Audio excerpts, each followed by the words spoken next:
I was a middle-aged man in the middle of nowhere, serving drinks to my boss at a company party and trying to keep him in a good mood. I'm turning 32 this year. As my friends and co-workers get married one by one, there hasn't been a hint of romance in my life. I know, just waiting won't lead to any romantic encounters. But there's someone I can't seem to forget, which is likely why I don't feel compelled to actively seek a partner. Once my boss's lengthy monologue finally concluded, I excused myself to the restroom. I thought I might step outside and get a breath of fresh air, just to space out a bit, and as I was wandering down the hallway of the bar, I bumped into her. The person I would never forget, my high school sweetheart. She has a more mature vibe now, but it was definitely Susan. She seemed to have noticed me too and stopped in the middle of the hallway. "Jack."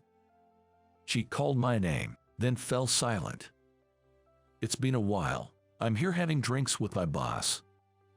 We hadn't been in touch for over a decade since our falling out, so I wasn't sure how to interact with her. I'm here for dinner, with friends." Despite this unexpected reunion, that was all the conversation we managed to have. We parted ways with a simple "well then." Susan and I dated since high school, and our relationship continued even as we attended different colleges. But we broke up over a fight during our job hunting phase. I was the one to blame. Susan, a brilliant and beautiful woman, was attending a prestigious university. She secured a job relatively early. However, I was the complete opposite. I attended a mediocre college and had a hard time finding a job. During my senior year, I grew frustrated as I still couldn't land a job. It would have been bearable if that was it, but I was jealous of Susan. Despite her trying to support me and consider my feelings, I, back then, felt pitiful as if being pitied. I lashed out at her with harsh words like, "You wouldn't understand how I feel, you're probably looking down on me, and stop acting like a goody two-shoes, making a fool out of me." I even said something far worse. It was only natural that she eventually got fed up with me. After parting with Susan, I managed to secure a job at my current company. But there was no more communication between Susan and me. In my 20s, I learned from a high school classmate that Susan got married and moved to Chicago due to her husband's job transfer. I had mixed feelings, but also felt relieved. As long as she was happy somewhere, that was good enough for me. After hearing about her marriage, I thought it was about time for me to move on as well, so I did go on a few blind dates, but I never really met anyone suitable. And that brings us to now. About a week after running into Susan at the bar, I was visiting my favorite cafe after work. I enjoy buying coffee beans from this place and brewing coffee at home on my days off. I developed a love for coffee back in college. Now, I've become so particular about selecting beans and how I grind them. As I entered the cafe, eager for a new batch of beans, there was Susan, enjoying a cake set. This was our second encounter. "We meet again," I murmured, surprised at the unexpected coincidence. "Really, are you alone?" I briefly explained that I often come here to buy coffee beans. "What about you? Are you alone? Isn't your husband waiting at home? I didn't even know you were back from Chicago." At my words, Susan lowered her eyes. And she opened her mouth, putting on a forced smile. "My husband passed away 4 years ago. I've been living in Chicago since then. I've only recently moved back here." "I see. I'm sorry. That was thoughtless of me. I didn't know her husband had passed away. I thought she was still building a happy home." After that, our conversation didn't continue, and we said "see you," and parted again. Susan, who lost her husband and lives alone in San Francisco. I want to talk to her more. I want to get closer to her. but I don't feel I have the right, because I hurt her with my harsh words at the end of our relationship. About a month later, on a night of a terrible typhoon, I had my third encounter with my widow ex-girlfriend, Susan. My apartment is beyond the station, so I passed by the station on my way home from work. The station was crowded with people. The trains were stopped or delayed. In the midst of all this, I found Susan on the phone, taking shelter from the rain. Susan also noticed me immediately and called out to me. Amazing, we met again. Yeah, is the train stopped? When I asked, Susan nodded with a bitter smile. It's stopped. I don't know when it'll start moving again, but both the buses and taxis are crowded with people, so it doesn't look like I'll be able to get on. I just tried calling a nearby hotel, but it's no good. It's hard to find a place that's open. Even when it's not a typhoon, this station is busy, so I guess that's inevitable. But when I glanced at Susan, her clothes and hair were wet. Even though it's early spring, the nights are chilly. I handed her a handkerchief. Use this, you must be cold. Oh, thank you. I had an umbrella, but the rain and wind were so strong. When I found Susan, the rain and wind had just calmed down, but before that, both the rain and the wind had been terrible, and the sky looked like it was going to start pouring again soon. I couldn't just leave Susan, who had no way to get home or a hotel to stay in. Do you want to come to my place? The words naturally slipped out of my mouth, but I immediately regretted them. There's no way she'd want to come to the home of her ex-boyfriend, who she always fought with. That's what I thought, but Susan's response was unexpected. You're willing to let me stay? When I looked at Susan, she looked up at me with moist eyes. I felt nervous looking into the eyes of her, who had become more mature. But those eyes seemed to be asking me for help. Sure, come on. At my words, Susan smiled softly and seemed relieved. And so, Susan came to stay at my apartment. When we got home, I had Susan, who was probably cold from getting wet, took a bath. Seeing Susan with her wet hair after the bath, wearing my clothes as a change of pajamas, made my heart race, but I had no ulterior motive in inviting her, so I tried to hide it. After drying her hair, Susan said, I'd like some coffee. Could you brew it for me? I've been missing it for a while. There was a bag of coffee beans and a grinder where Susan was looking. I used to make coffee for her frequently when we were in college and dating. Sure, I replied. I ground the beans carefully, just for Susan. She was watching me so attentively that I asked, do you want to try grinding the beans? At first, Susan nodded, but then she hesitated and said, actually, I'll pass. I want you to do it, Jack. I've missed your coffee, she said. Even if her words were just courtesy, they made me happy.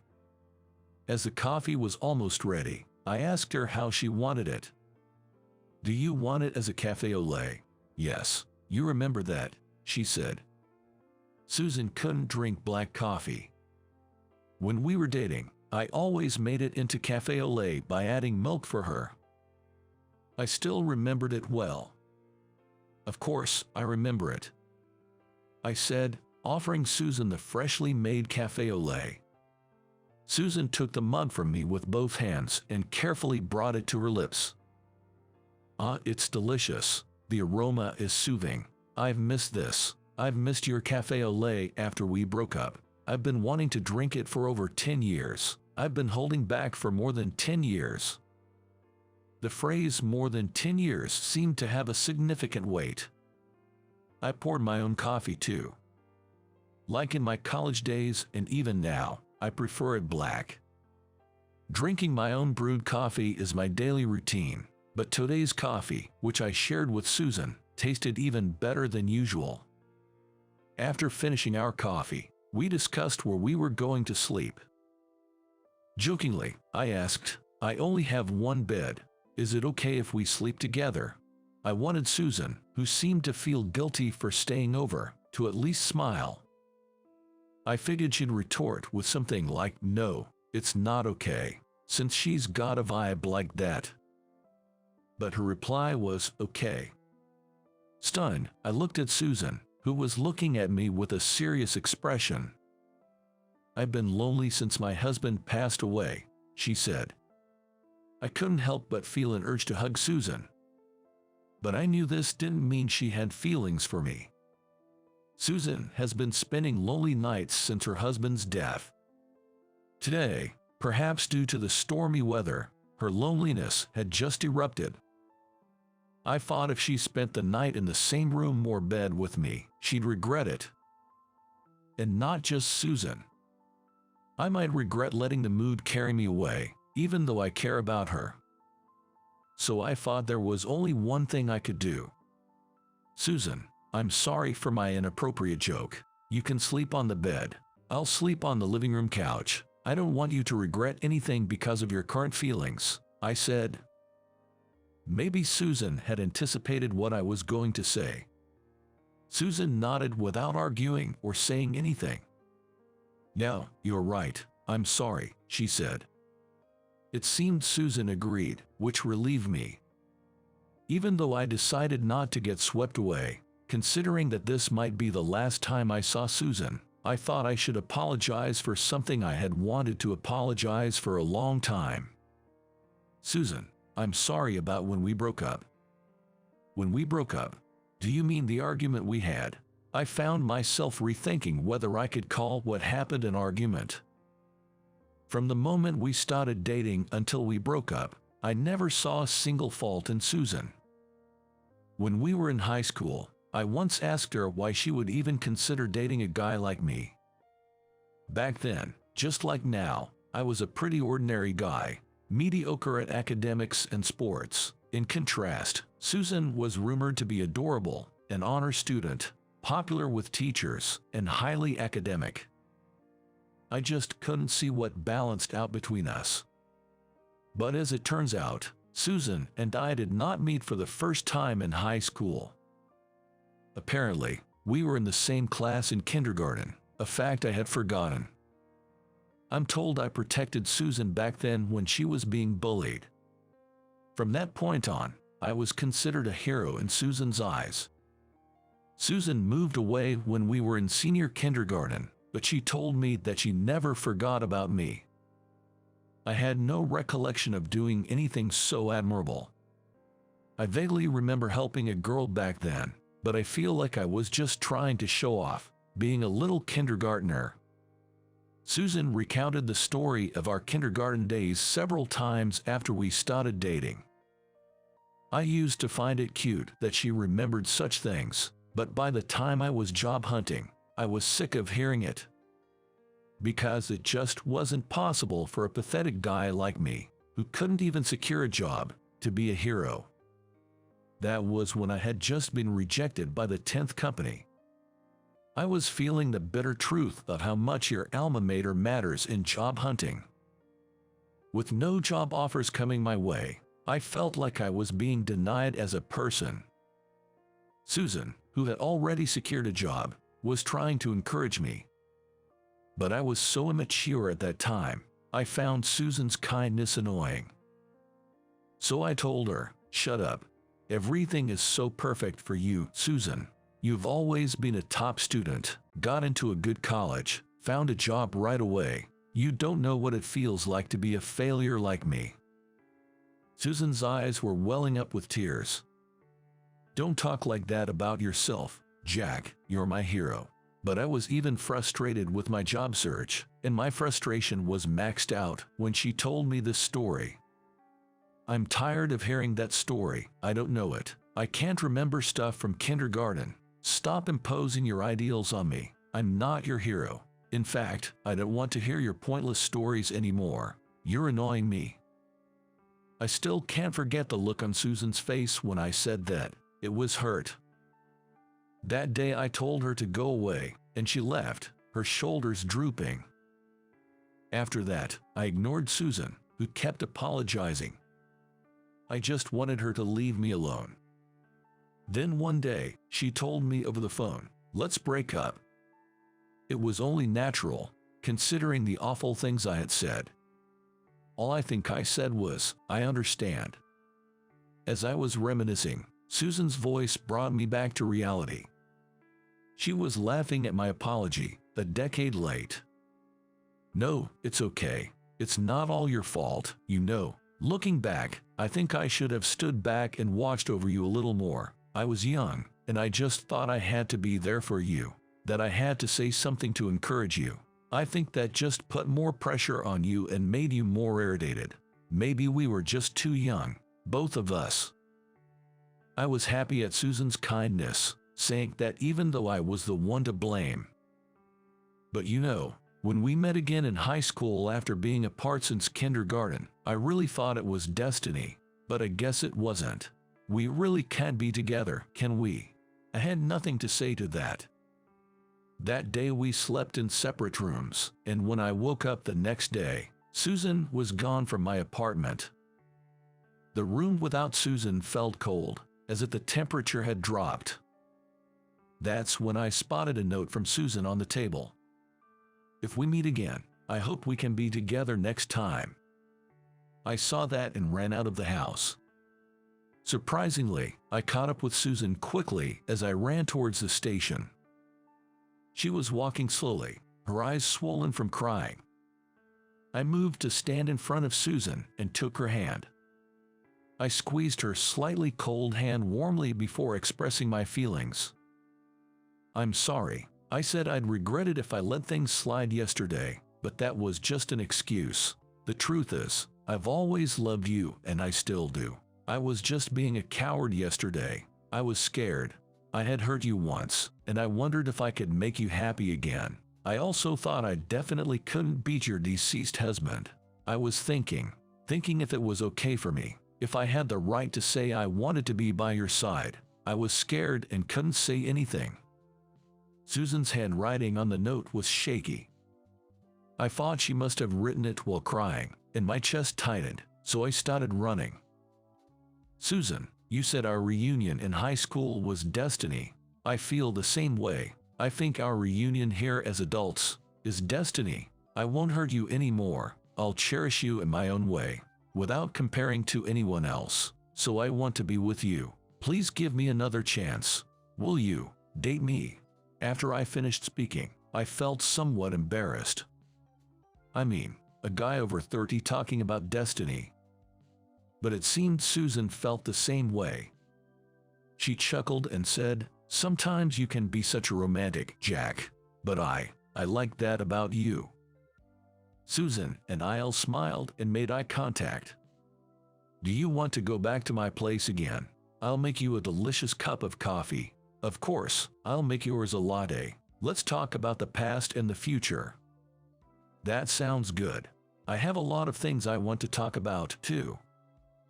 We then walked hand in hand back to my place. Since then, Susan and I have been dating smoothly, and tomorrow, after about a year, we are getting married. Today we came to visit the grave of Susan's previous husband.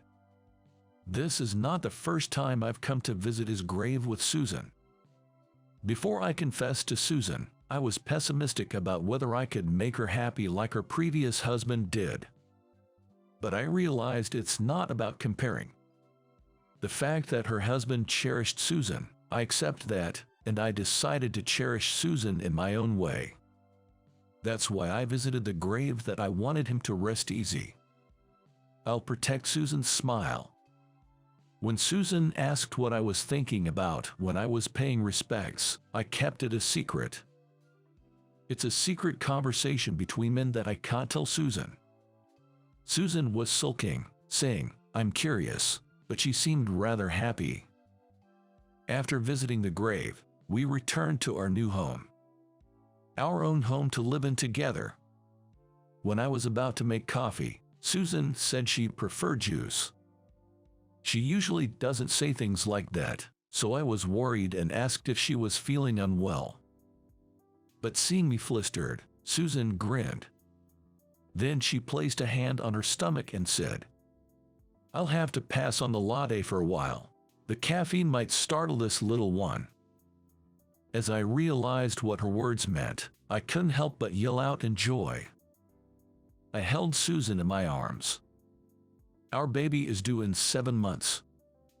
I can't wait for this new chapter of our lives. So, how did you like our story?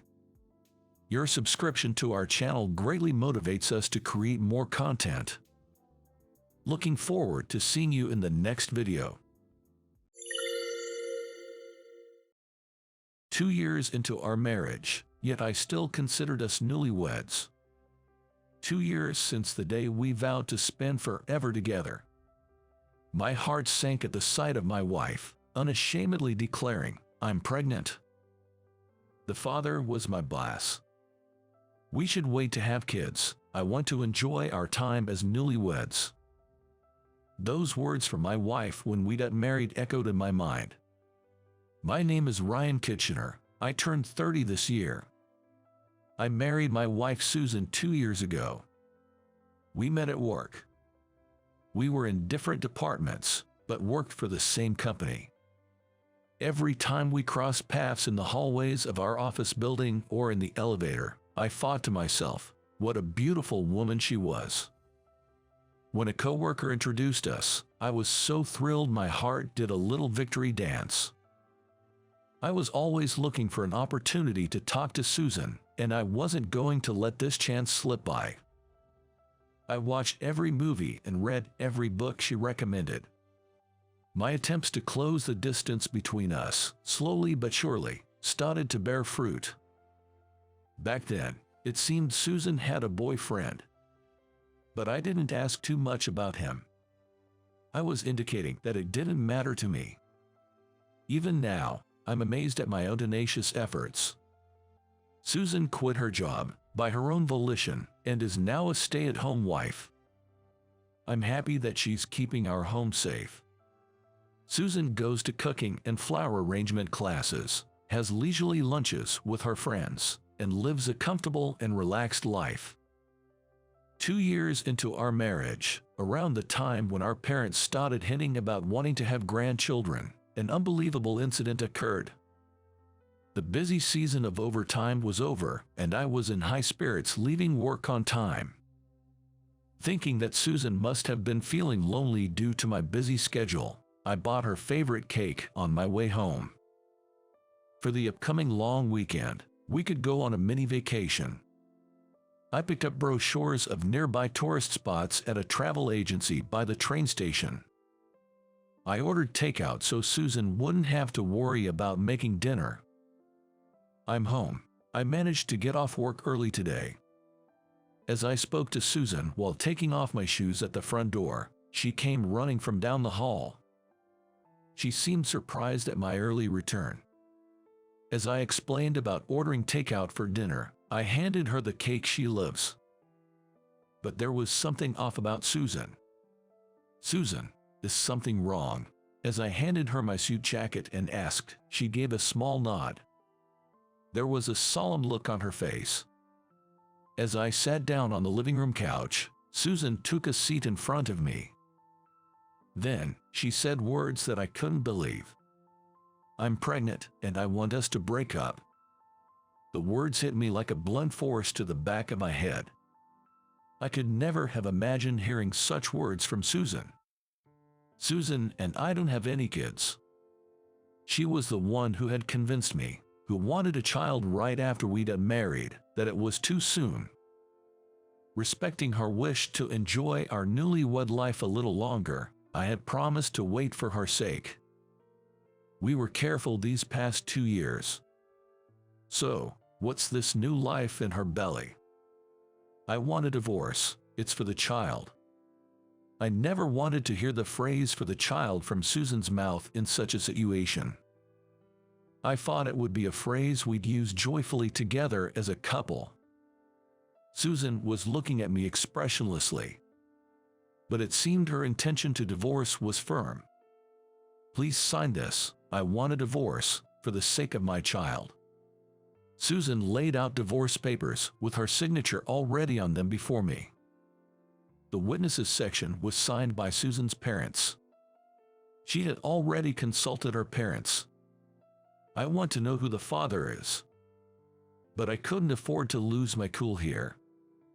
I have my pride, too. So, you're serious? In response to my question, Susan gave a firm nod. After that, I only remembered concentrating hard not to let the pen shake in my hand. She carefully folded the signed divorce papers, and it seemed she had already packed her things. A large suitcase in hand, she headed for the door, and I had no words for Susan, who was about to leave. Susan didn't look back at me again. Her feelings for me were gone. It was clear from her expression. She disappeared into the twilight, pulling her suitcase behind her. All I could do was gaze at Susan's retreating figure. That night, I drank alone until I fell asleep. Because I had passed out drunk in the living room, it seemed I had caught a cold. I was hit by a headache and chills, which are different from a hangover. I called my workplace. I told them I would be taking a sick day due to poor health. Reflecting on last night, I wondered if it was all a dream. But there were the liquor bottle and that pen on the living room table. It wasn't a dream. Susan really did betray me and left. When reality hit again, my chest throbbed with pain. And I realized the saying, the cuter they are, the harder they fall, is really true. I can't believe how much I hate Susan, who I loved so much. I have to find the other man. I spent a day rummaging through the belongings Susan left behind with that thought in mind. The ring and bracelet I gave her when we were dating were still in the jewelry case. I found the wedding ring in the trash can. What was Susan thinking when she threw the ring into the trash can? Just imagining that made me feel dizzy. I spent all day looking for clues about the other man, but in the end, I only succeeded in raising my fever. Despite all this, I kept rummaging through her belongings incessantly, feeling as if I'd fall apart if I didn't stay busy.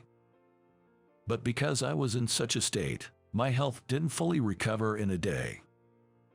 In the end, I ended up taking a week off from work.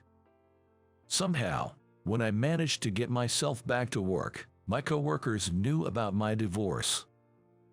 Even though I hadn't told HR yet. How are you feeling, Ryan? You're such a softie, getting sick just because of a divorce. My direct boss, Tom Gary, strolled up to me with a smirk. Gary was always the type to nitpick and make life difficult for me. His overly pretentious demeanor, along with his sleazy behavior, were always off-putting. As I begrudgingly endured his company, I suddenly realized he mentioned the divorce. Then, it hit me, before she got married to me, Susan and Gary used to work in the same department. Oh, didn't Susan tell you about the divorce, or was your tiny little pride too precious for that? He sneered, and the pieces fell into place. Are you the father of Susan's unborn child? I asked in a low, grating voice. Gary, in a jesting tone, confirmed, that's right. He was completely mocking me. For a moment, I didn't realize what I had done. When I came to, Gary was sprawled across the room, a toppled chair and scattered desk items around him. I felt a dull pain in my clenched fist.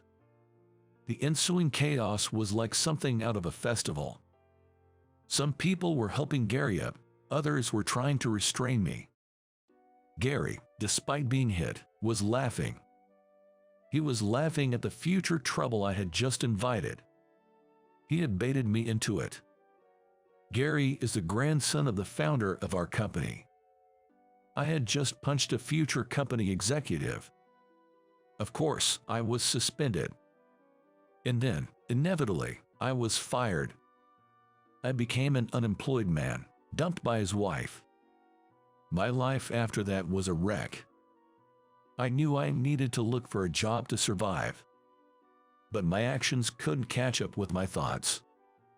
I started drinking during the day, and as night fell, I would start drinking all over again. I suppose this is what they call self-destructive. I had no motivation to do anything. My only consolation was that I had savings.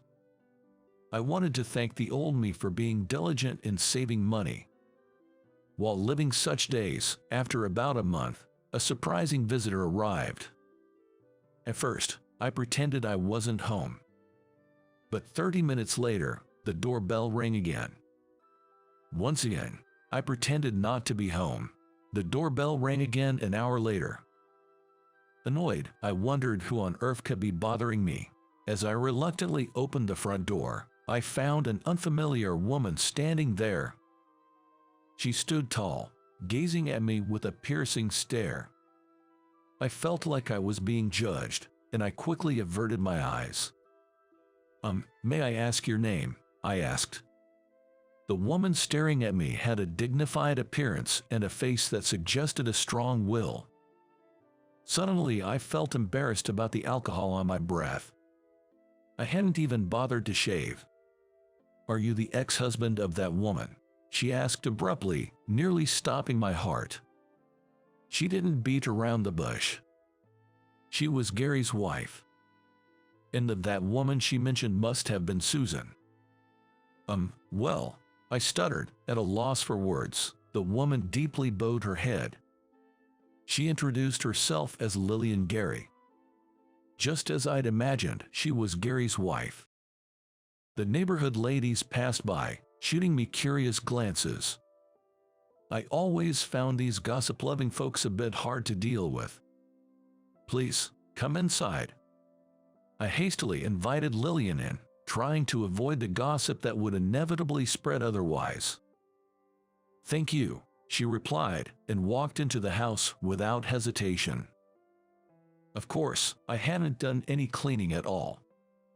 As I led her into the chaotic living room, she began to silently gather the trash scattered around.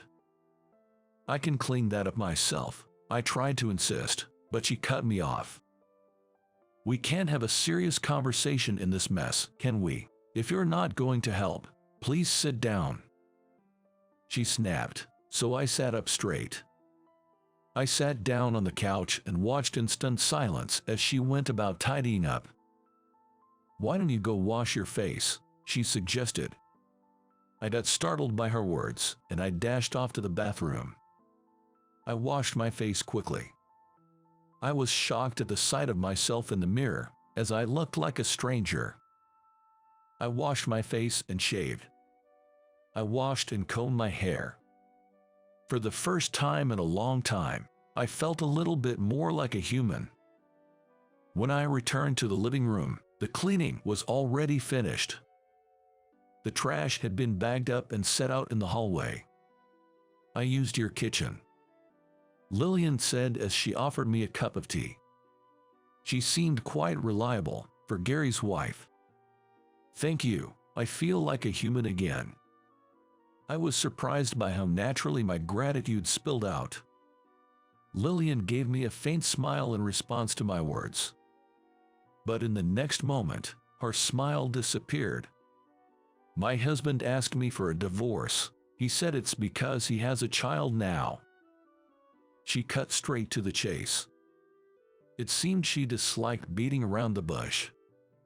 "I was told the same thing by my wife. I'm already divorced." When I told her it was none of my business anymore, she let out a deep sigh.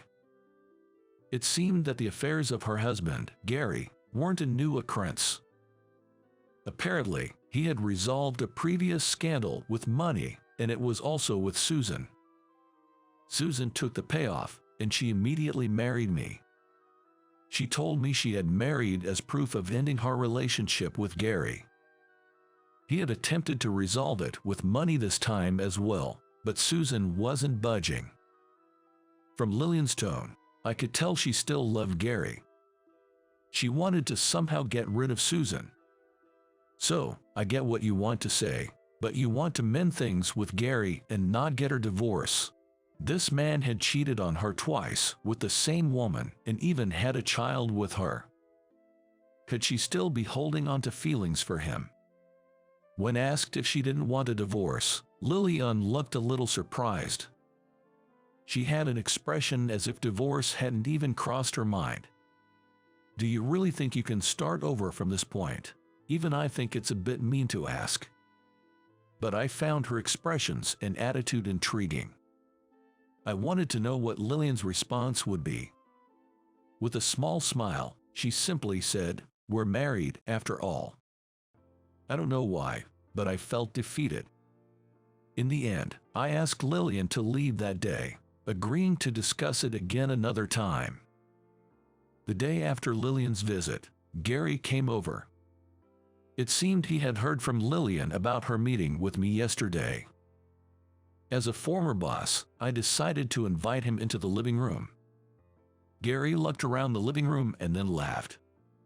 "Find something funny. This, Lillian cleaned up, didn't she?" Gary said this with amusement in his voice. I hadn't noticed, but it seemed that Lillian's style was reflected in how she tidied up. Feeling the vibe of understanding between them irritated me. When I asked him what brought him here, Gary said he had a request for me. He wanted me to convince Lillian to divorce him, the request that left me shocked. According to Gary, Lillian can't have children. He loves children and needs an heir. The fact that Susan is pregnant was a golden opportunity. He offered me a reward for convincing Lillian to agree to a divorce and placed a thick envelope in front of me. The sight of him trying to solve everything with money made me sick. I want kids, and that's something Lillian can't give me. At these words, I lost my patience. I grabbed him by the collar, but Gary was still laughing. He probably thought he wouldn't get punched twice. Just as I was about to swing my fist, a soft hand gently grasped my raised fist. "Is my husband worth punching?" Lillian said she had followed Gary. "You left the front door wide open. That's careless." As she scolded me, I involuntarily lowered my fist, and I muttered, "Okay." My grip on Gary's collar loosens, momentum extinguished. "So you want a child, huh?" Lillian murmurs as she looked at Gary. As he nods, she pulls out some documents from her bag. They were divorce papers. "Are you satisfied now?" Lillian smiled as she offered the papers to Gary. Her smile was stunningly beautiful, almost eerie. It looked as if it could forgive anything and everything, yet at the same time, it was as if it could send someone straight to hell. As Gary takes the divorce papers, his fingers lightly trace over the back of her hand. It felt like I've seen something I shouldn't have, and I quickly averted my eyes. "Thank you." Gary leaves these words behind, swiftly striding towards the front door. "We're enemies now, aren't we, Gary? Better be ready." Gary waved without turning around to her words. It seemed that he had accepted her declaration of war. Once Gary was out of sight, Lillian turned back to me. "Shall we lick our wounds together? But first, let's have our revenge." We both separately demanded compensation from Gary and Susan. They're well off. No matter how much we demand, they're likely to pay. I asked my lawyer to proceed with all matters simultaneously, because I wanted them to suffer, even if just a little. This would be just a bit of payback, child's play, really. After demanding the compensation, Susan finally came crying. It seems Gary will pay his own part, but he won't pay Susan's portion. They're not married yet, so it's only natural, but it seems there's more to it. At a meeting between the four of us, Gary started saying that I was also to blame for Susan's affair. He claimed it was a result of making her feel lonely due to my constant work. "You sure have a knack for blowing smoke, don't you? It won't work on me." What Lillian pulled out was a report on Gary's personal investigation. The investigation had apparently been requested by Gary's parents. Susan and Gary had been involved before my marriage to her, and at one point, Susan had accepted a settlement to sever ties. However, behind the scenes, the relationship continued. Apparently, my marriage to her was suggested by Gary as a camouflage. I love my work and I'm a bit insensitive. For them, having an insensitive husband was very convenient. Moreover, since I was working with Gary, they could always keep an eye on me. The report Gary's parents had put together by spending a considerable amount of money was unbelievably detailed. Lillian reads through the contents in a steady voice. The color drains from Gary and Susan's faces. The first to break was Susan. She starts to scream amidst her tears. Stop it now. It's not good for the baby if you stress yourself out so much. At our reprimand, Susan flinched. Being stared down by Lillian's icy eyes, Susan fainted on the spot. Gary, panicking, cradled Susan in his arms, to which Lillian smiled. Already surrendering. That's a shame. I believe Lillian truly loved Gary. Love and hate are two sides of the same coin. The deeper the love, the deeper the hate. It seemed Gary understood that too. In the end, I had no role in the discussion, and the meeting ended with Lillian dominating the conversation. At the end, Lillian laughed at me, saying, "That's it." Afterwards, the reason for my divorce became well known at work. I was the one who had leaked it to my coworkers. The company wanted to cover it up, but it was too late. In the end, Gary was sidelined at work and had no place in his family. After remarrying, Susan is struggling with in-law issues. It seems that Gary's parents, who liked Lillian, are harshly treating Susan, who took Lillian's place after driving her out. I think it serves her right. When everything about the alimony and other issues had been settled, I invited Lillian for a coffee. She told me about her current situation, working at a friend's company while living alone. I can't have children, so I need to be self-sufficient. I don't feel the same fear I did back then when I see Lillian speaking with such a sincere expression. Your reason for being independent seems a bit off. I disagreed with Lillian. She looked at me, surprised. It was the first time I had strongly insisted on something. I noticed she was still wearing her wedding ring. It was proof she hadn't forgotten Gary. Summoning my courage, I decided to give her the words I had been practicing since last night. I don't mind that. She looked at me with a puzzled expression. I took a deep breath. Then I asked her to wait until I found a job, as I was applying to be Lillian's boyfriend. Lillian and I will definitely work out. We understand each other's pain. I will never hurt you. From my expression, she seemed to understand that I wasn't joking. She looked down once and then chuckled. I'm quite a handful, you know. I am well aware of that, I replied. I gently traced the back of her hand with my finger. It seemed like she was recalling something as she squinted her eyes. She gently brushed off my finger and then took off her ring. I felt it was her way of breaking away from her past. Then, she lightly touched my hand. Her delicate fingers traced the back of my hand. It felt like her love was flowing into me from her fingertips. I'll make you happy, so please wait. Lillian laughs as if she's bursting with joy. I swore in my heart to always protect that smile. What did you think? Subscribing to the channel will encourage us to produce more. See you in the next video. During the lunch break at work. After eating lunch with my colleagues, I was reading a comic book at my own desk. Even when the bell rang to let us know the end of the lunch break, I was engrossed in the story, wanting to read just one more page. Then, somebody tapped me on the shoulder from behind. When I turned around, it was my direct superior, the department head. In a hurry, I opened the drawer and threw in the comic book. "Hey Johnson, you got a moment? Could you come to the conference room with me?" The department head spoke to me in the same mild and gentle tone as always. Immediately, I got up from my seat and followed the department head to the conference room.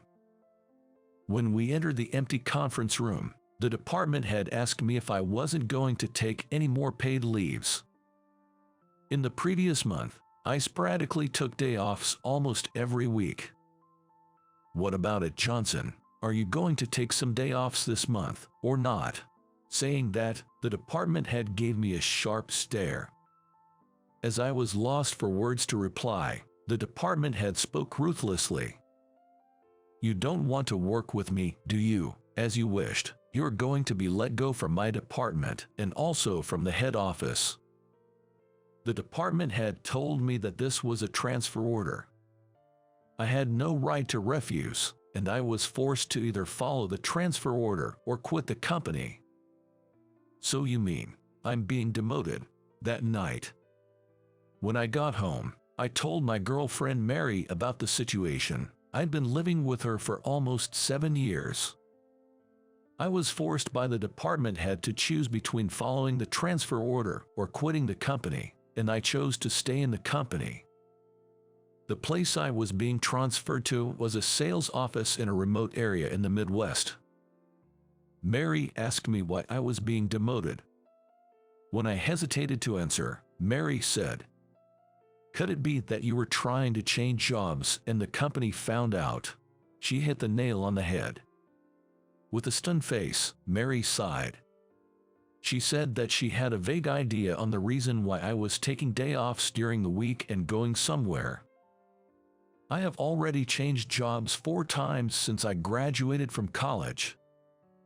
It's not that I have any particular complaints about any of the companies I've worked for. However, once I've been in a job for 3 or 4 years and get used to it, I get bored. Not that I have any ambition either. I just felt like maybe it's about time I tried something different. However, there was another reason why I decided to attempt this 5th job change. I'm already 40. I was thinking of settling down at my next job. And once that job gets secured, I was thinking of going to the next step with my relationship with Mary. So, I consulted with a headhunting agent and managed to get interviews with several companies, but my age was a barrier to get a new job somehow. I was considering giving up on changing jobs. And then came the demotion. I never thought that my job hunting would be found out by the department head. I can understand why your boss got pissed off. His trusted subordinate was secretly trying to change jobs behind his back. I had nothing to say to Mary's words. So anyway, I'm being transferred, right? So, when I tried to ask her to come with me, Mary cut me off sharply. I have my life here, building my career. Besides, I'm not obliged to follow you to such a remote place. We're not even married. After that, Mary and I got into a heated argument. Being at a disadvantage, I pouted like a spoiled child and took a nap on the living room couch. Then, I began to reflect on my relationship with Mary since I met her. I first met Mary at a friend's wedding reception. She wasn't exceptionally pretty, but there was something welcoming about her face that drew me to her. She asked me about my job. I told her I had switched jobs twice and proudly said, "Staying at one company for too long is outdated." She nodded approvingly and said, "Johnson, you're very career-oriented, aren't you?" She was the one who suggested exchanging numbers. She was also the one who planned our dates for the most part. We became a couple within 6 months. And soon after, we started living together. You know how young couples are constantly giggling together over nothing. That's how we were. We never stopped laughing when we were together. Everything we did was fun. We really need to clean this dusty floor. True, but I can't be bothered today. We laughed our heads off, simply at the thought of skipping cleaning of our apartment over the weekend. Fast forward to about 4 years from those happy days. When I started looking for another job, Mary, upon finding out, questioned my decision. Things at work were going smoothly, and I was well compensated. I didn't have any issues with my coworkers either.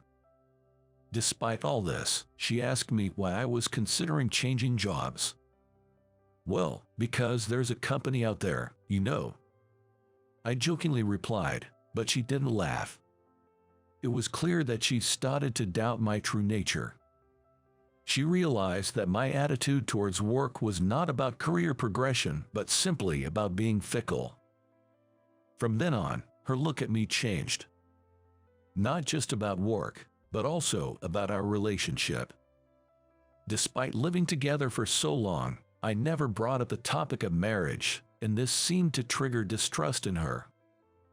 Fast forward another 3 years. We stopped laughing together and stopped doing things together. We felt there was no reason to live together anymore, but we also didn't have a reason to break up either. Amid this uneventful life, I suddenly received the notice of my transfer. I don't expect her to follow me to such a remote place. We're not even married. The idea of resettling the job and the relationship with Mary upon turning 40 was just my own selfish, wishful thinking. The new place of assignment was in rural Montana, way out in the sticks. The office was a rickety old single-story building that seemed to be decades old. 5 male employees of different ages and a 40-year-old woman named Susan, who was the director, worked there. While all the male employees seemed dull, she was different. With her clear-cut facial features and short hairstyle, along with her brisk way of talking and carrying herself, she was the epitome of a successful career woman. I couldn't help but wonder why such a woman was managing a remote office like this one. So, what did you do to deserve this? In a partitioned-off, makeshift reception area, I was summoned by the director Susan and started our conversation like so. I was at a loss for a response. Then, she informed me that unless I stirred up some sort of trouble, I wouldn't have been assigned to this sales office. She said, "If you don't want to talk about it, I won't push you," and changed the subject. She explained that the primary task in the sales office is customer follow-up. Also, our assigned region is surprisingly big, so there would be a need to get around using a company car. She asked me if I had any questions. Well, my company found out that I'd been looking for other jobs. I stuttered, oddly answering her initial question. Something about Susan made me want to share everything. It felt like a magic. Then, she opened my work history document that she had requested from the corporate HR department. "So, you've switched jobs a few times before joining our company, huh?" "Yes, I tend to want to change my workplace when I get accustomed to the job," I replied and found myself repeatedly bowing to her subconsciously. "I see. I have a proposal for you, Restless Johnson. Will you be open to it?" I found her bluntness rather refreshing. She then revealed her plan. Ever since her partner became the director, they had been hoping to improve the performance of this sales office by actively acquiring new customers. However, they lacked the right talent to achieve it. "Would you like to give it a try? Consider it like switching jobs," she suggested. Her gaze held an undeniable intensity. "I'll do it. I have no other choice," I thought. Even if it's a small sales office, if I could contribute to increasing the performance, I might be able to return to the headquarters. That's how my life at the new office began. Though I was expecting nothing out of it, it was surprisingly rewarding and made me hopeful for what we could accomplish. Every weekend, I would visit the apartment where Mary still lived by herself. There, too, things started to change. I was eager for Mary to hear about my week at the new office. I would start trembling. At first, she showed me no interests, but slowly, she began to pay attention to what I was saying. "It seems like you're actually happy about the transfer. You're weird." "It's not a transfer, it's a job switch, a new job." I said it laughing. Mary joined in, calling me a fool. We both burst out laughing. My sales rounds gradually gained momentum, and the number of new clients also steadily increased. The sales office's performance was on an upward trend. Susan was also pleased, and we started to spend more time after work having drinks at the only pub near the office. The sales office, Director Susan, and we all enjoyed a smooth sailing period. However, on a Friday half a year later, Director Susan, who had been out at the headquarters all day, returned to the sales office in the evening. Unlike her usual brisk self, she looked as if she had lost her soul. I rushed over to her immediately. "It's all over, everything," Susan muttered to me, then straightened her back and announced the news to everyone. The sales office would be closed at the end of the next fiscal year. She asked everyone to start considering their next moves as soon as they received their dismissal notices, as there would be nothing she could do about personnel matters at that point. As she slumped into her chair, she looked at me. "They're banning new sales activity too. If we keep adding customers, it's gonna be a hassle later on." Susan had said just that before she buried her face in her hands and slumped over the desk. The closure of our branch and the order to halt all new businesses were a shock to me also. What am I supposed to do from now on? I really wanted to hop on a train and talk about the situation with Mary immediately. However, as I was getting ready to leave, Susan talked to me. "Johnson, would you join me for a drink tonight?" Seeing the look on her face, I decided to postpone going home to Mary until the next morning and join the director for the night. No, I actually wanted to join her. Because Susan and I had been after the same goal together for over half a year since my demotion. In a literal sense, we were comrades in arms. She and I had quite a few drinks at our usual and only pub. "All the hard work you've put in. We managed to boost our performance, and yet they're pulling out, shutting down our branch," she grumbled, drinking heavily until she could hardly stand. What happened next? The following morning, as I started to tell the story, Mary leaned in, eager to hear more. I told her about escorting a thoroughly intoxicated Susan to her partner's house, which was about a 10-minute walk from the pub. There was a light on in Susan's house. I hadn't asked anything about her personal life until then, so I didn't even know if she was single or married. "So, she's living with her family." I more or less carried Susan to the front door and rang the doorbell. A woman's voice from inside the house answered yes, and the front door opened. "Susan, get a hold of yourself." The woman took hold of the drunk Susan, chiding her. Susan kept repeating, "It's frustrating, so frustrating," under her breath. "Who's that woman?" Mary asked, looking puzzled. "Susan's partner," I replied. "Partner?" I nodded slowly and went on to describe the conversation afterwards between Susan and the woman. Susan clung to the woman in a childish and clingy manner that she'd never displayed at work. The woman gave me a wry smile, saying, "Here we go again," before she took Susan inside, then came back to where I was standing at the entrance. "Johnson, isn't it? Susan is always in your debt." She thanked me sincerely. Susan was sent to that branch because the company took issue with her living with someone who wasn't a spouse or recognized family member, I told Mary. Ever since, Susan had been living in a house they rented themselves, without receiving rent allowances from the company. Monday of the following week. As soon as I arrived at the office, Susan called me over to the reception area. The first thing she did was to apologize for her behavior on Friday. saying she had gotten so drunk she can't remember anything. I must have caused you trouble by having you take me home. And about what's going to happen from now on, Susan began, lowering her voice. She had decided to resign voluntarily, without waiting for the company's formal notice. When she was reassigned to the sales office, she was headhunted by a client company, she said.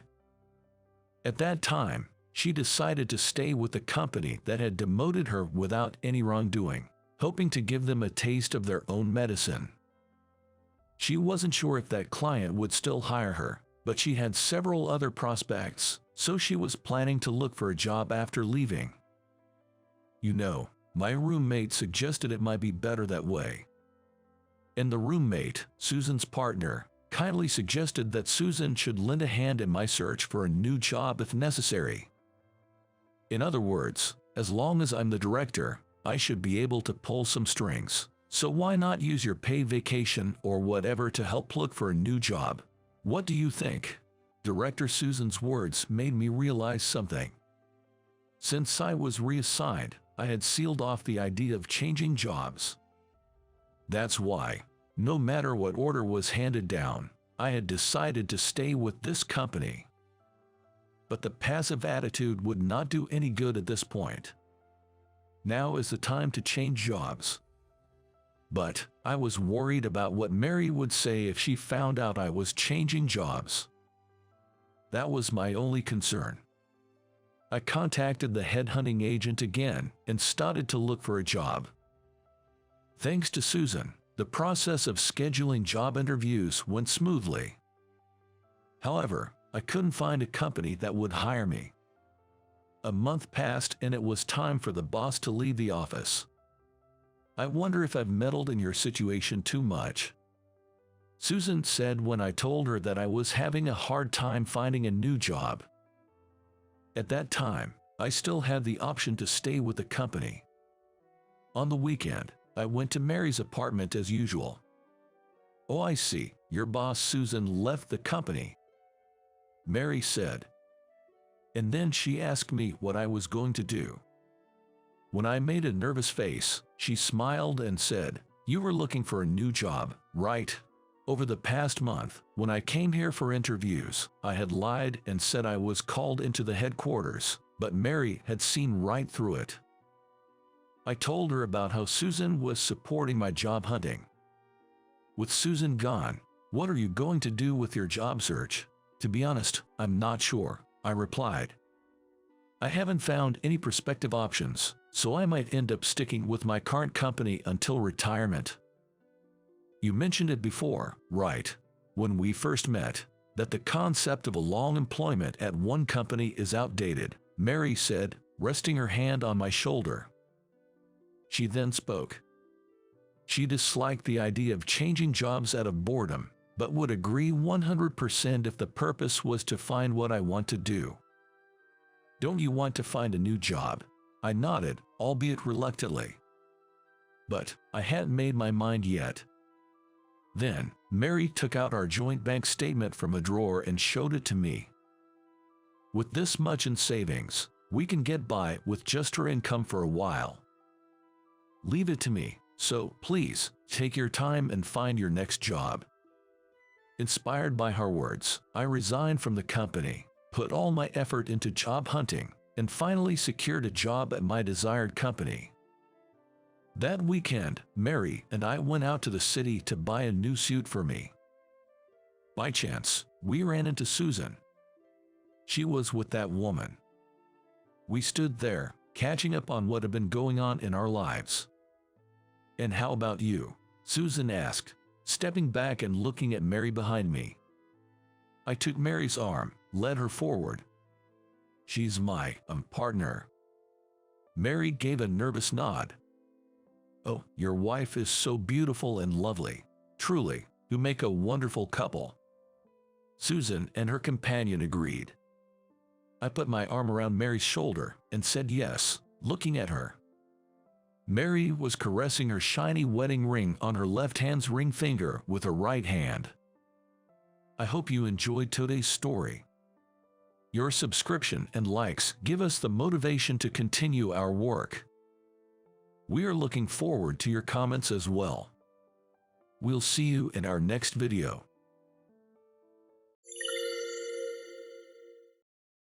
It was my first day at work at the company. I introduced myself in front of all the employees. I am Mark Johnson, who will be serving as the exclusive writer. In the middle of my self-introduction, I found myself at a loss for words. Unbelievably, the woman I thought I would never see again was standing right before me. What? Why is Susan here? As I widened my eyes in surprise, Susan also widened her eyes. I never dreamed that I would ever meet my ex-wife, who I divorced 2 years ago, in this way. My name is Mark Johnson. I am a divorced man turning 30 this year. Since my divorce last year, I have been living alone. My ex-wife Susan was a wonderful woman, 3 years older than me. She was very beautiful, youthful enough to make me look much older, yet her inner self was very calm. We met at a mixer and started dating smoothly, leading to a quick marriage. Compared to the beautiful Susan, I'm not exactly handsome, but Susan had a fondness for me. I worked as a writer, handling various types of articles as a contract job, which were published on websites and magazines. Before I met her in person, Susan was aware that I was working as a writer. Susan regularly checked my works, and thankfully, she developed an interest in me. I think you definitely have talent, Mark. I will work hard to make your dream come true. Susan always said this to me. Yes. Even though I was a writer, when I was married to Susan, I was just juggling a few freelance jobs, not possessing enough financial power to be the breadwinner of the family. I had wanted to be a full-fledged writer since I was 24. Before that, I worked as a regular full-time employee. Before I got married to Susan, I was barely getting by, living off my savings, but after we got married, Susan worked hard as a full-time employee and supported our household. Susan is a smart and excellent woman, with outstanding knowledge and ID, and she was doing a great job at her company. I was taking advantage of Susan's actions, and while I was doing my writing work at home, I also did all the housework. I thought I would do the housework perfectly since I couldn't get results at work. I'm home. Today's dinner looks delicious. Thank you, Mark. No, it's only natural for me to do this because you're working hard outside, Susan. I'm really grateful to you. I said that and shared a dinner table with Susan. The time I spent with Susan was really fun, and every moment was sparkling. The day will definitely come when your talent, Mark, will be recognized. I'm really cheering for you, Susan. I was moved by Susan's words. When you're a writer working at home, there were many times when you honestly felt like giving up. This job requires you to be perfect in solitude, and no one is by your side to tell you the correct answer. Back then, I was unable to get enough work and was losing confidence. But because Susan was there, I managed to keep myself from breaking down. Susan, thank you. I can be positive because you are here. I'll keep working hard as a writer. I will always support you, Mark. We continued our married life in this way, always respecting each other. I really loved Susan, and I wanted to be with her forever. But my feelings were overturned by a certain incident. One day, while I was out shopping for dinner, I bumped into an old acquaintance. His name was Peter, a man at my age who had also attended the mixer where I first met Susan. Mark, is that you, shopping on a weekday? Are you off today? Peter, in his crisp suit, asked me. He must have been returning from making sales calls. Peter, a handsome elite who worked in sales at a large corporation, was a highly competent man. At that time, I was out shopping in a plain tracksuit, and feeling a bit embarrassed, I answered, "Haha, I guess you could say every day is like a day off for me." So, Does that mean Susan is the one working? Yeah, I'm not making much at the moment, so that's how it is. How pathetic. I didn't immediately understand what Peter meant. He let out a heavy sigh, looked at me with a disappointed face, and continued. I fell in love with Susan at that mixer. She was someone I admired, but Susan didn't even glance at me. She chose you. If you had something attractive about yourself, I could have accepted it, but now, I'm disappointed. I was shocked by Peter's words. I had never imagined that he had feelings for Susan. Moreover, I never thought that such a mild-mannered and gentlemanly guy would berate me like this.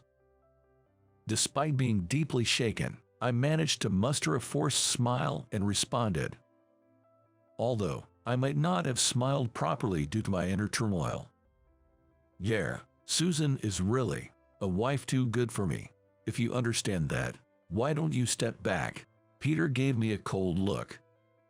It was a look of contempt from a fellow man.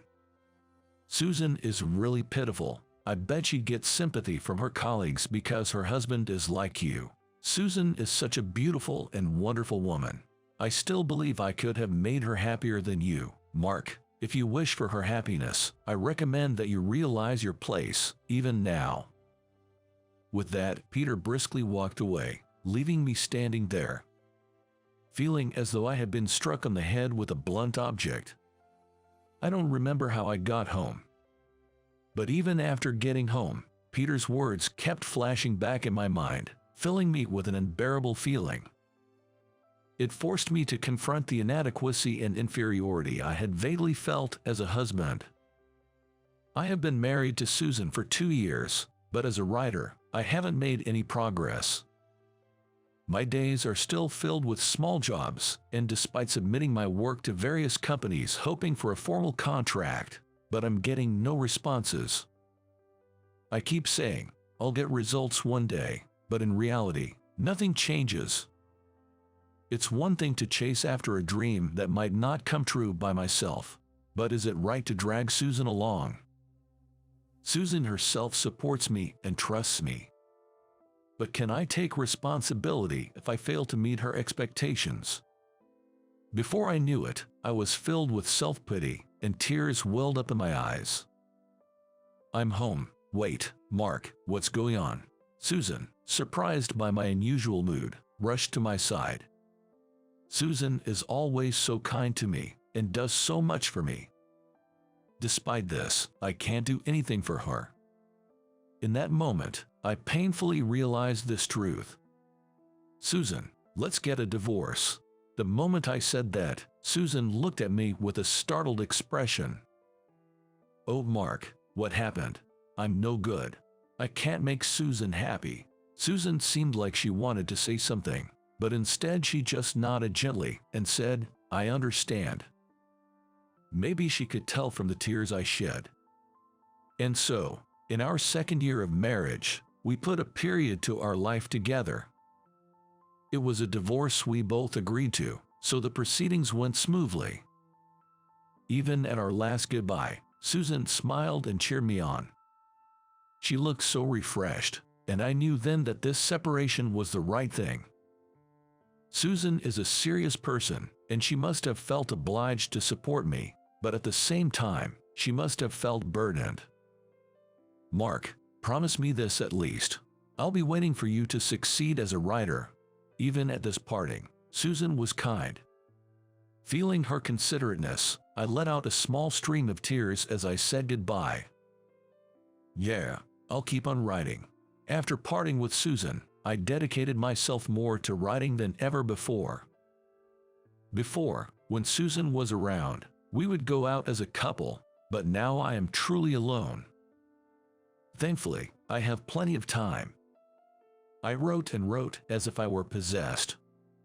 Sometimes when I felt like giving up, I would think alternately of Peter and Susan. I wanted to become a man who could make Peter, who looked down on me, look up to me, and I was determined to fulfill my promise to Susan. By doing this, I was able to motivate myself and make more achievement in my work than ever before. My writing improved and I started to get higher-paying jobs. Then I thought I'd enter a contest in a web media, so I found a promising contest in a magazine and applied. As a result, I was hired by a major web media company. I was going to be employed as a full-time writer, so I could expect a stable life, promotions, and raises from now on. Most importantly, I was told that I might be able to take on assignments from publishing companies, and I might even be asked to travel overseas for cover stories. I wanted to write various articles and send them out to the world. It was a moment when my dream came true. I did it. I shouted with joy in my empty room. I wish I could have shared this moment with Susan.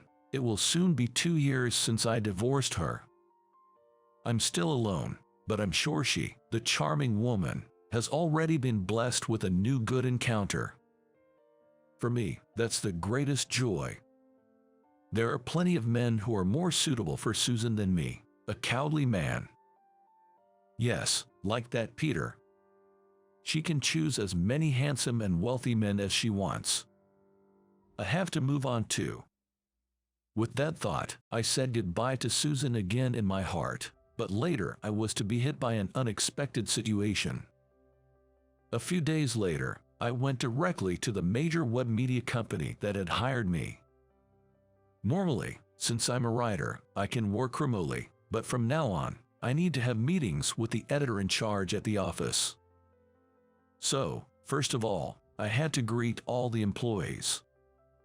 And after the greeting and the tour of the company, a welcome party for me was held. I was truly grateful for such a warm welcome. After a long while, I put on a suit and, nervously, I set foot into the company. I'm nervous. The company exuded a modern feel, its marble floors sparkling and shining. I was immediately overwhelmed by the stylish and contemporary office. "All right, Mr. Johnson, this way." Led by the young president in his 40s, I stepped into the PC room where everyone was waiting. I am Mark Johnson, who has been appointed as an exclusive writer for this company. In the midst of introducing myself, I was left speechless. Unbelievably, the woman I thought I would never see again was standing in front of me. "What? Why is Susan here?" As I expressed my surprise and widened my eyes, Susan was also taken aback. I never dreamed of meeting my ex-wife, whom I had divorced 2 years ago, in such a circumstance. But I couldn't stand there silently any longer in front of everyone. Though I still have much to learn, I look forward to working with all of you. I finished my faltering greeting and bowed deeply. Even while everyone was giving a warm applause, my mind was filled with thoughts of Susan. Why was she working at this company? The president later gave a detailed explanation about the company's facilities and system, but I regretfully was somewhat preoccupied. The encounter earlier was too shocking. In the evening, a welcome party for me was held, and we went to a restaurant with 30 company members. During the party, I asked the president about Susan. The president, who was in a good mood from drinking, talked eloquently about Susan. Yes, we had hunted Susan because she was so competent and made her an executive of our company.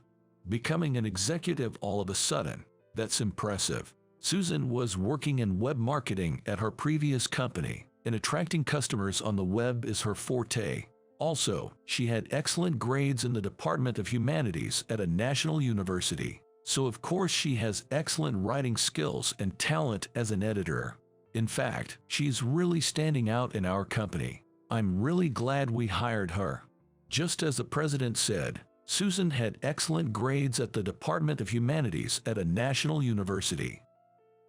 She had told me herself that when she was job hunting, she struggled to decide whether to work at a publishing company or an IT company. But in this company, she can showcase both of her skills, which is perfect for her. As I was thinking this, Susan came over to me. I was relieved because I was worried she might avoid me.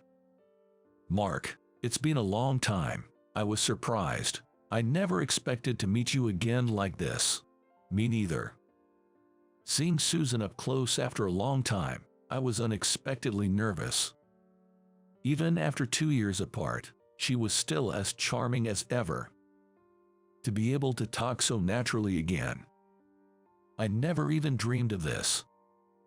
But really, congratulations. Our web media gets a lot of various work frequently. I'm very honored to be able to work with you, Mark. I look forward to working with you in the future. Same here, I look forward to it.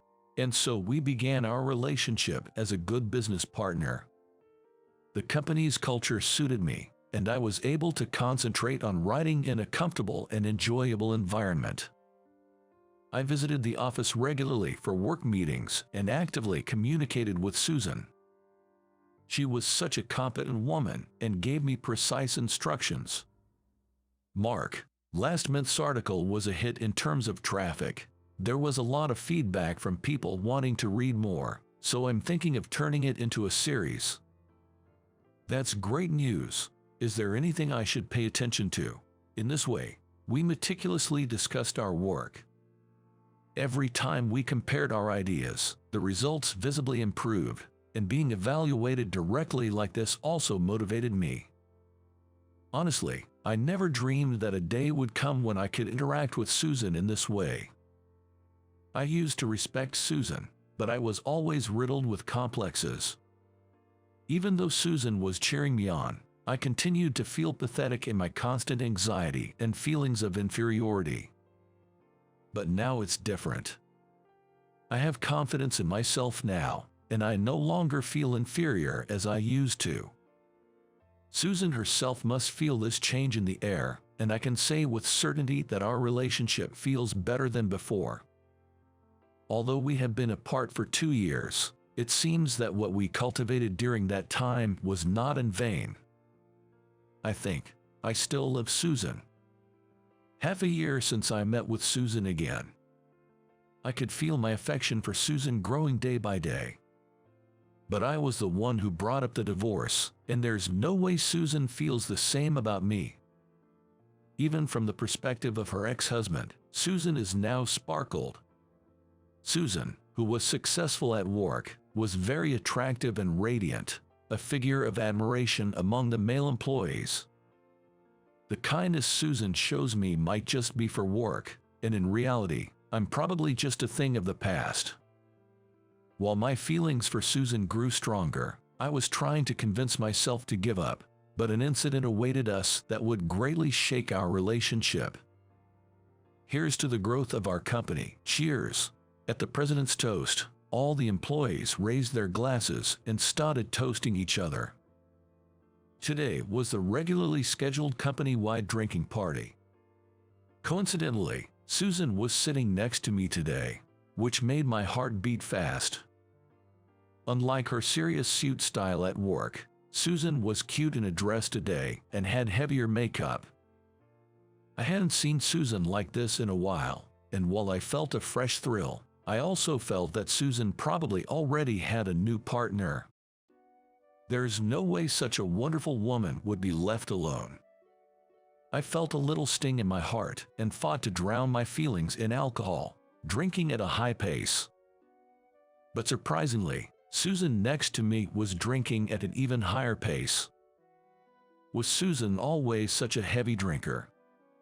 "Another whiskey and soda, please. Are you sure you're okay? Your face is all red." "I'm fine. I'm not drunk." Susan said so, but she was clearly drunk. The drinking party started at 6 p.m., and by the second hour, Susan was completely drunk. After that, the other employees got excited about going to the second party, and Susan was saying, "Me too," and tried to follow them. But there was no way she could walk the streets safely in heels with being so drunk. Seeing her like this, I decided to take her home. Fortunately, the other members were too excited about the second party to tease us. I planned to go home as soon as I sent Susan safely to her house. But suddenly Susan started feeling unwell and turned pale, shivering. It appears that the drawbacks of drinking alcohol at a high pace have now caught up to her. From this bar to Susan's house it takes about an hour, but if we head to my apartment, it's only about a 15-minute ride. I immediately hailed a cab and headed straight to my apartment. It's unusual for Susan to end up like this. Thinking this, I was taking care of her in the cab. Susan, who's usually calm and composed, was completely drunk and out of her senses. Upon arriving at my apartment, I put Susan to bed.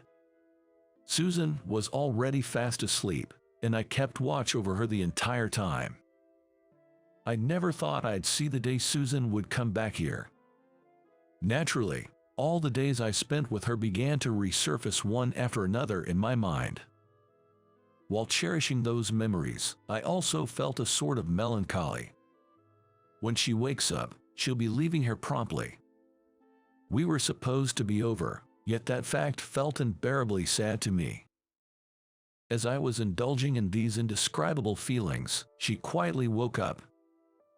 Looking at the clock, nearly 3 hours had passed since Susan came to my place. She had been lying quietly for a while, and it seemed like the alcohol had somewhat worn off. Susan was looking around the room wide-eyed. Why am I here? I brought you here because you were drunk and intoxicated, Susan. I wanted to take you home, but you didn't seem well. I'm sorry, that was irresponsible of me. No, it's all right, but you should avoid drinking like that. It's especially dangerous for a woman. Here, have some water. Just as I was about to hand Susan a bottle of water, she clung to me. I was momentarily frozen, unable to comprehend what was happening. At that moment, Susan was quietly shedding big, round tears. When you were sitting next to me, I was so nervous. I drank that much to hide my nervousness. But you're really kind. Susan. Hearing Susan's words, I was stunned. I didn't expect Susan to be conscious of me in that way. I like you, Mark. I realized that after rereading your articles, the one on nursing I read before I met you at to Susan's story reminded me of her father, who passed away after we'd got married. Susan's father was diagnosed with Alzheimer's disease at a young age. Until he was admitted to a nursing home, Susan and her mill had been taking care of him at home. From my early 20s until I was 30, I was caught between work and caregiving. Honestly, I was exhausted. I despaired at my seemingly endless life, and I even began to resent my father. I hated myself for feeling that way about my father, whom I loved so much. Back then, Susan had apparently been weeping day in and day out. I couldn't possibly blame her when I heard that story back then. It's not easy for a young woman to give up romance and private life to focus on caregiving. Susan started reminiscing about those times. When I was feeling down about my father, I came across your writing, Mark, and it saved me. Not just the nursing articles, but your other articles were also truly wonderful. That's why I was really happy to meet you at the mixer. Saying that, Susan looked up at me with tear-filled eyes. The intensity of her expression echoed deeply within my heart. I was despairing of life, but just by glancing over the words that you, Mark, put together, I felt my will to live bubbling back up. There are such wonderful things in this world. Even when I was swamped with caregiving and couldn't go out, if I opened my laptop, I could encounter the world you had painted. You can't imagine how much that saved me. I was deeply touched to hear that Susan had been so moved by my articles. Thank you, but I feel like I've only caused trouble for you. No, that's not true. My happiness lies in seeing your dreams come true, Mark. There are definitely people out there who will be saved by your writing, just like me. I parted ways with you with a smile that day, but in reality, I was crying inside. If my presence added to your pressure, I'm really sorry. That's not true. Because you were there, Susan, I could keep writing. Saying that, I held Susan tightly. We may have misunderstood and passed each other by, but we can start over from here. As we spent the night together, we felt more connected than ever before. This was the first time either of us had experienced such unity of feelings. Thus, we reaffirmed our love for each other and decided to restart our relationship. Ideally, I wanted to remarry immediately, but a new challenge presented itself to us. Wait, I will be in charge of an interview articles overseas. The president's words left me shocked, and as I froze, he continued to speak as if to say, "Aren't you thrilled? Yes, a major publisher wants you on their team. They'll cover all costs, and it'll surely boost your career. You get to travel to various countries for a year, gaining plenty of experience. Isn't it a dream job?" While it was an attractive offer, it meant being away from Susan for a year. I was conflicted about whether to go or not, but Susan welcomed the offer with a smile. "That's amazing. It's a valuable experience to travel around the world. I'd love to read about the world as seen through Mark's eyes." Susan's words took me by surprise. At the same time, I felt foolish for having worried so much. That's right. Distance and time are no issue.